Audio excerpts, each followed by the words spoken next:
tema. Vamos a hablar a continuación de lo que seguramente ustedes conocen y tiene que ver con la película argentina 1985, en donde, de acuerdo a uno de los testimonios más importantes, conocimos un poco un costado de la historia de Teresa Laborde. En un momento de la película hay un testimonio que es uno de los más significativos, que además políticamente ha sido fundamental para establecer responsabilidades de personas que tuvieron mucha trascendencia por la cantidad de delitos que cometieron en el tiempo de la última dictadura, y era puntualmente el caso de una señora que decía que había dado a luz en un patrullero.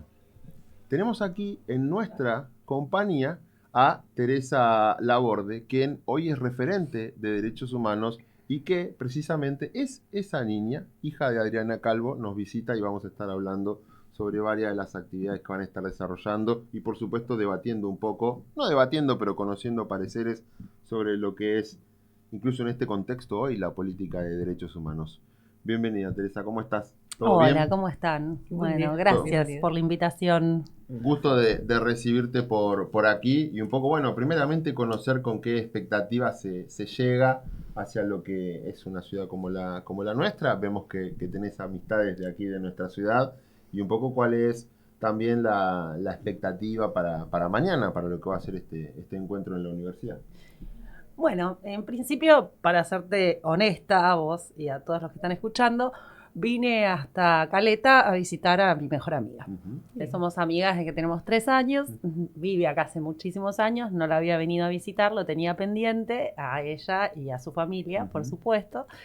Y bueno, Y de la familia que se agrandó, aparte. claro, por supuesto, vine a visitar a mi hermosísimo sobrinito. Y ahí surgió la posibilidad de dar esta charla en la universidad. Y a raíz de la película que mencionaste recién, son cosas que empecé a hacer, porque a la gente le dio bastante curiosidad ver cómo había quedado esa beba que nació en esas condiciones. Y felizmente me empezaron a convocar de universidades y también de escuelas secundarias. Así que cada actividad es diferente, porque yo no es que tengo no es una charla TED que sé de qué voy a hablar y que tengo preparado un speech, sino que en general los chicos me preguntan. Las profesoras trabajan el tema de derechos humanos. Ajá. Y si bien ellos ya saben mi historia, pues los hacen ver la película, Sí. a las estudiantes y los estudiantes, surgen preguntas y ahí voy respondiendo. En este caso me va a entrevistar una periodista, así que bueno. Laura Leno. Sí, Laura Leno va a Sí. estar haciendo, yo imagino, dos sillones en formato de entrevista, pero también en algún momento con la posibilidad de que pueda la gente que asista Interactuar. hacer alguna interacción y hacer preguntas. ¿Cuáles son las Sí. preguntas de los jóvenes? Son en las diversas. escuelas, viste que los chicos tienen Sí, una mirada diferente. muy diferente. Sí. Para mí, primero, para hablar de derechos humanos con la juventud, es muy importante no guardar el tema de la vulneración de derechos humanos en la última cajita de la dictadura militar. O sea, en la cajita de la última dictadura militar, porque hubo otras antes, Sí, ¿no? históricamente hemos Creo- sido atravesados por varias. Claro, creo que los derechos humanos se han violado antes de la última dictadura, Sí. No hay problema. después también. Y a los chicos, si vos les hablas de vulneración de derechos en un tiempo que ellos No conocieron. no conocen, no recuerdan, en este recuerdan. país tampoco se habló mucho, no lo hacen carne, no es un tema que les interese, pero Ajá. si vos le relacionás esa vulneración de derechos humanos y les recordás que la última dictadura no fue solo militar, sino que fue cívico-militar y sobre todo del poder económico para instalar un plan de saqueo y que continúa hasta hoy, ¿no? Ahí vienen las preguntas interesantes. Cuando vos les hablás de que cuando empezó la última dictadura había un 4% de pobreza y que en los 40 años de democracia fue creciendo. Terminó con 20 en la última dictadura, 30, 40, hoy estamos casi en un 50. Y cuando les hablas de la vulneración de derechos humanos, de lo que les pasa en el barrio, ahí se pone interesante. Las preguntas que me hacen, la primera siempre es, ¿cómo te enteraste cuando naciste? Claro. Esa es fija. Cómo es vivir con las amenazas, porque a diferencia, los sobrevivientes hubo muchos, pero sobrevivientes que se hayan animado a declarar son menos. Y los que se animaron a declarar en ese juicio, menos que menos. Claro, menos aún. Menos aún. Entonces les interesa un montón la Incluso valentía hay que muchos tuvieron. que continúan desaparecidos por haber sido testigos. Después del juicio a las juntas, Ujú.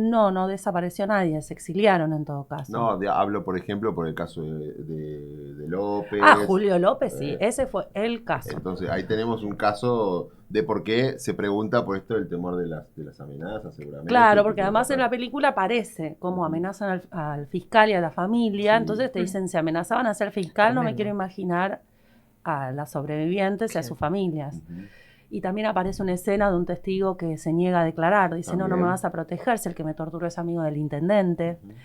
Y a partir de ahí se empieza a hablar de las complicidades del poder de hoy y de cómo el plan económico de saqueo se sigue profundizando, sobre todo en estos tiempos, ¿no? No es algo que empezó ahora. Sí, con con otros ribetes, acuerdos y arreglos y decoraciones, pero más o menos la fórmula se continúa repitiendo. Continúa, sí. Ujú. Siempre todo lo que es recursos naturales, los chicos también me enseñaron que no se debería decir más recursos naturales, sino bienes comunes, Ujú. Ajá.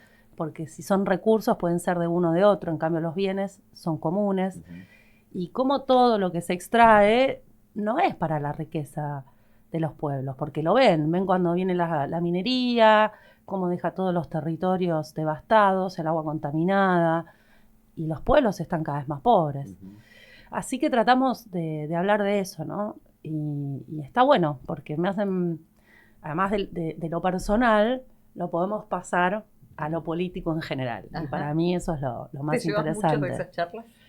¿Cómo? ¿Te llevas mucho de las charlas con los chicos? Sí, ahora mermó un poco, pero bueno, siempre en marzo, después de la película, yo tengo mi trabajo, soy profesora, y antes o después, era todos los días ir a una escuela. Lo considero también porque me preguntan por qué haces esto, por qué das estas charlas, porque muchas veces me preguntan si cobro. Digo, no, esto no cobro, a mí la palabra militancia no me gusta. Me gusta más la que me enseñaron los chicos, que es activar, ser activista.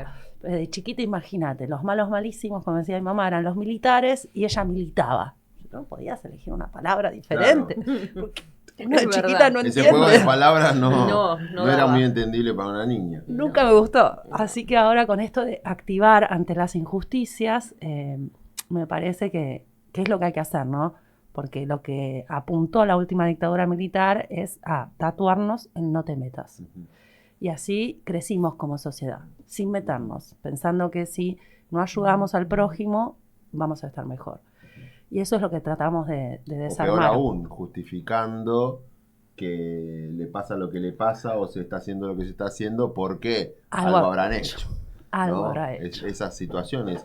Ahora, sin caer en preguntas o tratar de no caer en preguntas comunes, pero sí con el interés de conocer un poco tu historia personal y más que nada cómo fue tu niñez, el principio de tu vida. Obviamente, creo que en una casa en la que se hablaba abiertamente de todas estas cuestiones, haber tenido la particularidad de que tu propio nacimiento se enmarcó o sucedió en un contexto de terrorismo de Estado extremo, ¿cuánto fue forjando parte de tu personalidad y cómo era esa Tere de pequeña con todo este contexto y con toda esta carga y con esto que decías recién? Me lo imaginaba, era la primera pregunta que te quería hacer, y esto de los militares y los malos malísimos. Lo de los malos malísimos surgió, no sé puntualmente cuándo me enteré cómo nací, pero sí recuerdo, y además tengo hermanos más grandes, cuando secuestran a mi mamá, a mi hermano lo salva una vecina de 80 años, era un pasillo al fondo en La Plata, y dice, este es mi nieto. Y mi hermana, que tenía 1 año y medio mi hermano, mi hermana tenía 3 y por primera vez 4, se había ido a dormir a la casa de mi abuela, de la mamá de mi mamá. Siempre amagaba que se quedaba, se iba con la mochilita, después se arrepentía y volvía. Claro. Y esta vez felizmente se quedó. Yo de chiquita, es más, creían que tenía un problema de autismo, me llevaron cuando salí, porque bueno, quedé con problemas en la espalda, no escucho de un oído. Imagínate que los últimos meses de embarazo lo hizo sin comer mi mamá, Sí. los últimos 3 meses. La comida era un caldo con huesos, no había mucho más para masticar, De chiquita yo agarraba los huesos del pollo, creo que lo sigo haciendo, si Nati me escucha. Aún lo Y hay. los mordía y chupaba el tuétano, Sí. porque era lo que más alimentaba de lo que Claro. les daban. Y después era medio aislada. Mis hermanos, en cambio, estaban más conscientes de las amenazas. Mi hermana siempre le decía, ¿por qué no nos íbamos a Alemania, como decían los tíos? Porque en la película parece que nos fuimos del país, que es lo que hacía todo el mundo, lógicamente. Yo también creo que me hubiera agarrado a mis hijos y me hubiera ido después de haber pasado por ese horror.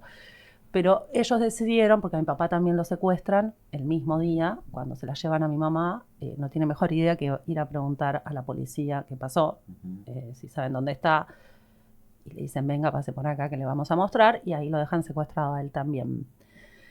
Entonces, cuando salen, tenían realmente todo arreglado para irse a Alemania, los hermanos de mi mamá habían arreglado todo y ellos decían no irse, los que se tienen que ir son los militares. Y antes de declarar en el juicio de las juntas, nos solíamos pasar a la cama los fines de semana, como todos los niños, o no sé, nosotros nos pasábamos, y ahí nos cuentan que van a declarar. Hasta entonces teníamos amenazas. ¿Por qué? Porque lejos de irse, mi mamá y mi papá a otro país, salen y el trato con los compañeros de cautiverio era que el que sale tiene que ir a avisar a todas las mamás, la primera que sale o el primero que sale. Entonces se aprendían los nombres de todos sus compañeros, los nombres de las madres y las direcciones, todo de memoria. Y cuando salieron, hicieron eso.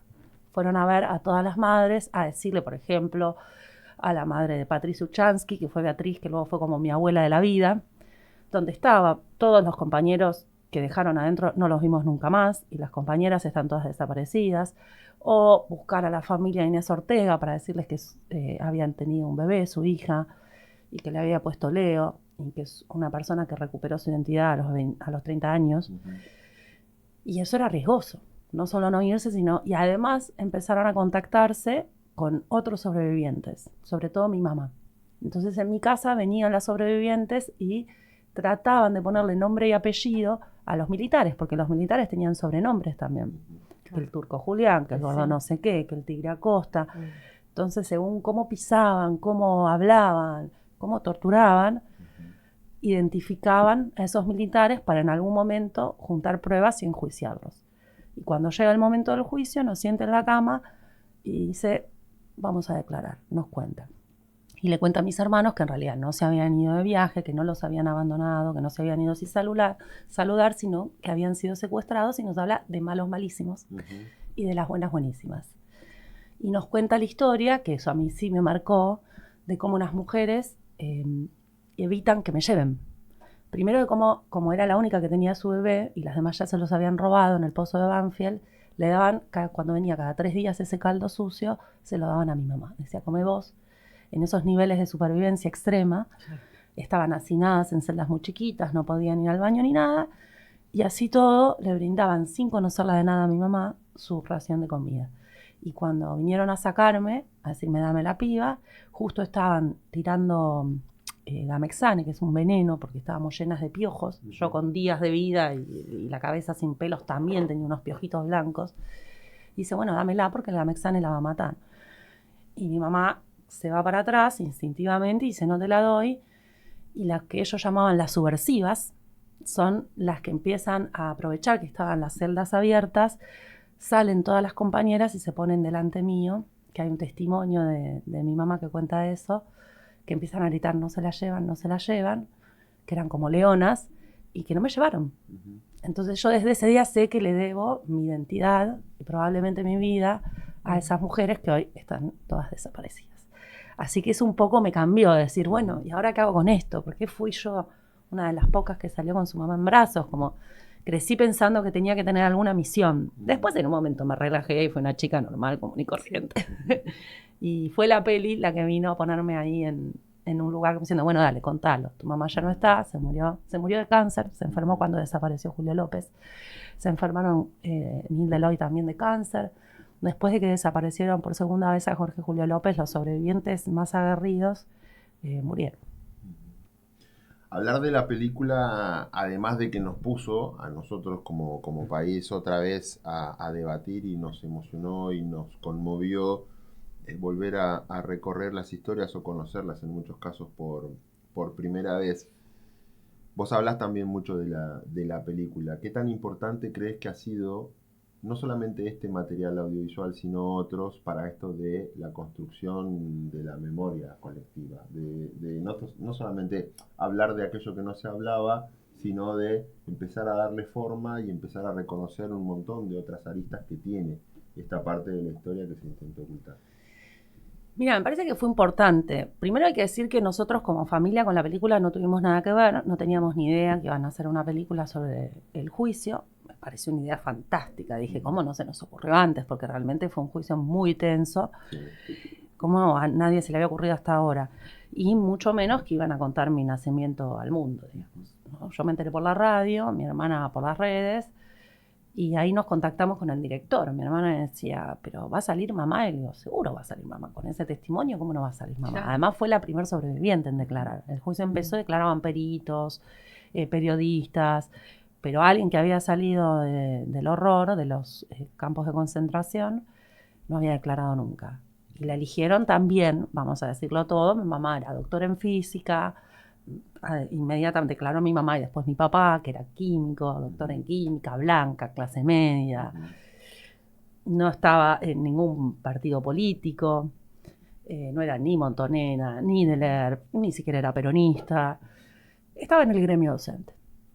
Eso era lo único que había hecho. Entonces, primero cuando dije, van a usar el testimonio de mi mamá para dejar a Estracer y Moreno Campo como héroes. Y estaba enojada yo antes de ir a ver la película. Le exigí al director que por lo menos me dé Que entradas dijera, para el claro. estreno. Sí, ¿no? sí, Por sí, lo sí. menos me vas a dar entradas para el estreno, porque ya estaba toda filmada, Claro. faltaba la postproducción, no había nada para hacer. Si bien le dijimos, bueno, decí cómo subió la pobreza en la placa, decí que desapareció Jorge Julio López, decí que, por lo menos en una placa al final, decí que todavía faltan más de 300 personas por encontrar, que tienen su identidad robada. No puso nada de eso en la placa, la hizo igual, y yo la fui a ver y me sorprendió para bien.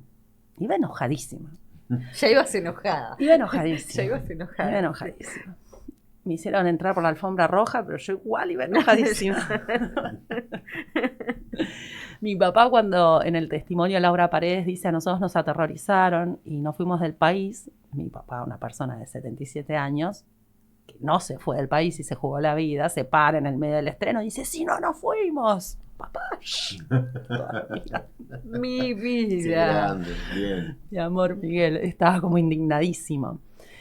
Es la historia subjetiva, o sea, la mirada subjetiva del fiscal y el fiscalito, como le decían ahorita a Moreno Campo. Nora Cortiñas le decía al fiscalito a Moreno Campo.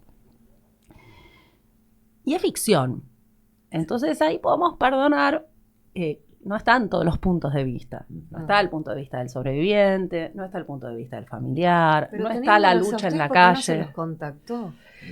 Ah, yo estudio historia del arte y puedo distinguir documental de película y puedo entender que si se nos contactaba a nosotros a que le demos nuestra mirada subjetiva, Sí. ya después tenían que contactar a otro familiar para que le dé otra mirada subjetiva. Exacto. Y entonces tenían que hacer un documental. Claro. La ficción es la mirada subjetiva, o sea, la historia familiar, si se quiere, del fiscal y el fiscalito. Como ellos atravesaron ese juicio. Y también la película deja ver el tema de la justicia. Porque otra pregunta que me hacen los chicos todo el tiempo es, ¿vos crees que ahí se hizo justicia? Y no. Y no. Las condenas fueron muy pocas, absolvieron un montón, ni hablar que después vino la ley de obediencia de vida. No, primero el punto final. Y después. Después la obediencia de vida y después el indulto. Con lo cual, en casa se vivió como un juicio de dice que hace y no hace. Como una promesa de Alfonsín de campaña que había que cumplir. Si bien simbólicamente fue importantísimo, y sobre todo en la región, porque fuimos el único país que sentó en el banquillo de los acusados a la Junta Militar, Es verdad. porque el Plan Cóndor fueron dictaduras en muchos países. Fue una corriente.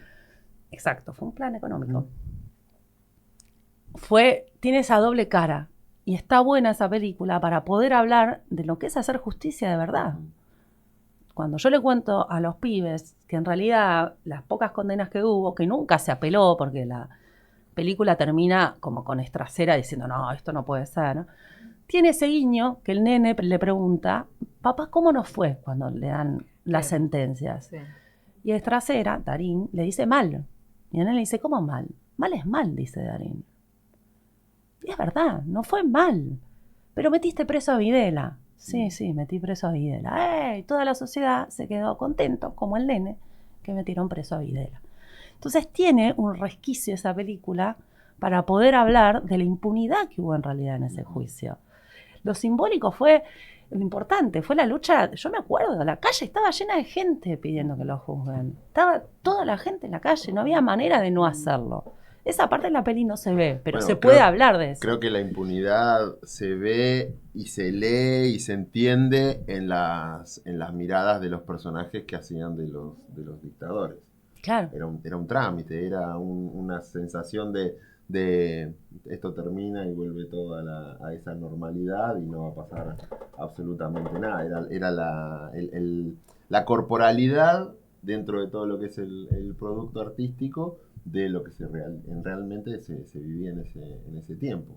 Sí, porque además vos pensás que muchos de los torturadores cuentan sobrevivientes, porque son como mis tíos hoy, los que todavía siguen vivos y fueron, que estaban sus torturadores, ellos estaban arriba y se los cruzaban y le decían cosas al oído, vos te voy a reventar, o qué hace. O sea, a otros, a Basterra, tenían un servicio en la casa, que vivía acá en el sur, se había exiliado, o sea, no fuera del país, pero sí se había ido de Buenos Aires, y tenía a su mujer, a sus hijas, a su beba chiquita, y tenía los servicios en la casa.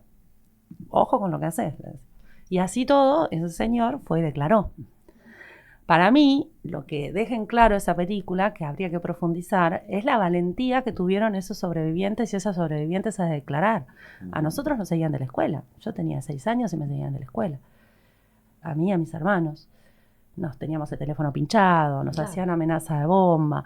Mis hermanos, ¿cómo crecí? Que me preguntaste la otra vez, tenían un plan de escape por la ventana de mi hermano, que estaba en la planta alta y daba al vecino, y practicaban cómo escaparse siendo niños y cómo me pasaban a mí. Y yo caminaba por los techos a los 4 años, por si volvía la patota a llevárselos. Entonces yo digo, sin esas sobrevivientes y esos sobrevivientes, las madres de Plaza de Mayo hubieran seguido siendo las locas, porque nadie había visto al desaparecido. Las abuelas de Plaza de Mayo estaban buscando fantasmas. ¿Qué bebé? ¿Usted qué está hablando? Usted no soñó ese bebé. Sí, no está. Los sobrevivientes fueron los que le pusieron la cara, nombre y apellido y dijeron, no, yo vi a Inés Ortega, yo vi a Patricio Chansky, yo vi cómo parió fulana de tal, yo recibí al hijo. Y cambiaron, la verdad, el curso de la historia de este país. Volviendo otra vez a las expectativas, mañana seguramente habrá mucho público de la universidad y mucha gente de la comunidad, pero como anticipo, ¿cuál sería tu mensaje en torno de la actitud como ciudadanos frente a los derechos humanos? Y a mí me gusta que me pregunten de todo, ¿no? Porque también esto de la historia completa, de que se volvió a instalar la teoría de los 2 demonios. Bueno, en el mismo debate presidencial, hace 1 año y medio, ya casi trataron a todos de guerrilleros y terroristas. Y yo era bebita, ¿cómo me vas a tratar de guerrillera? ¿Cómo me voy a merecer nacer así? ¿Cuántos nietos? Ya vamos por 140. Nietas y nietos que recuperaron su identidad. Esos chicos que también eran terroristas, los arrancaron de los brazos de su mamá y también eran terroristas. Ellos también tuvieron que pagar haber vivido. Serlo en todo caso? A mí me gusta cuando me preguntan, y bueno, ¿y qué pasó con los montoneros? ¿Y qué pasó con los del ERP? Miren, los montoneros fueron juzgados también en 1985, ¿eh? Y cuando se indultaron, también los indultaron a los montoneros. Los que no están desaparecidos, los que no están acribillados y los que no transaron, porque muchos fueron traidores y transaron, se exiliaron. Los del ERP están todos desaparecidos. Los santuchos eran 10, 5 están desaparecidos o muertos. Digamos que eso de la justicia completa es un invento, porque todos los atentados que hicieron, y yo no justifico ningún tipo de violencia, no digo que haya estado bien, no me importa el fin, me parece que está muy mal poner una bomba, secuestrar, todo eso está pésimo, fueron juzgados en el juicio de 1985. Se juzgó a los 2 partes, por eso fue lo de los 2 demonios. Entonces no es que no hay historia completa. Lo que pasa es que los crímenes que hicieron los guerrilleros o terroristas no fueron juzgados, porque muchos fueron torturados y desaparecidos, y eso no es justicia, Y en el momento de que se supone que se hizo justicia, también lo sentaron en el banquillo de los acusados. O sea, quiero que los chicos también investiguen a ver qué pasó, cuántos atentados hubo, qué pasó con los responsables materiales y los responsables intelectuales de esos atentados guerrilleros. ¿Están vivos? No, están todos desaparecidos. O sea, ¿qué más? Revisemos todo lo que haga falta. Revisemos y critiquemos también esa acción de los montoneros y los del arco. Critiquémosla para que tampoco vuelva a pasar eso. Que no queden temas sin charlar. Porque la historia está ahí, los hechos están ahí. Mañana, martes, a las 5 de la tarde, Teresa Laborde, hija de Adriana Calvo, va a estar en la unidad académica Caleta Olivia en una charla que tendrá primeramente el formato de entrevista. Allí primeramente dialogará con preguntas que hará nuestra amiga y colega Laura Leno, y luego seguramente se abrirá el debate, la charla, la conversación para el resto del auditorio. Es obviamente con entrada libre y gratuita. Están todas y todos invitados a poder participar de esta actividad. Qué bueno que se pudo dar esta situación, entonces, dentro de la visita a los amigos. Porque siempre hay que reflexionar sobre la vulneración de derechos humanos, incluso en la actualidad. O sea, vale un tema del pasado para ver cómo eso se va perpetuando en muchos casos o qué nos dejó, ¿no? Porque muchas veces, no sé acá, la verdad, pero en Buenos Aires la policía bonaerense es tremenda. O sea, sigue con prácticas de la dictadura, de tortura. Bueno, hay Adriana Meyer, que es una periodista, escribió Desaparecidos en Democracia, donde hasta la pandemia había contado 200. Y después, bueno, lo que pasó ahora, hace poco se cumplió el aniversario de Santiago Maldonado, que fue desaparecido seguido de muerte, con la misma ministra que tenemos ahora. Entonces siempre vale ver el caminito de la vulneración de derechos para poder comprenderlo, y bueno, en algún momento yo creo que, o sea, sucede, seguir, ¿no? En algún momento, continuar tratando de que no se vulneren más los derechos, de unirnos y hacerles frente. Muchas gracias por venir. No, gracias a ustedes, en serio. Hacemos Gracias extensiva la invitación para mañana. Nos acompañó Teresa Laborde aquí en el aire de la radio, y nosotros así, Marce, llegamos al final de nuestro programa de hoy. Seguramente, si Dios quiere, mañana, minutos después de las 7:30, nos volvemos a encontrar aquí en Radio Vanguardia 95.3 con otra emisión similar de nuestro periodístico de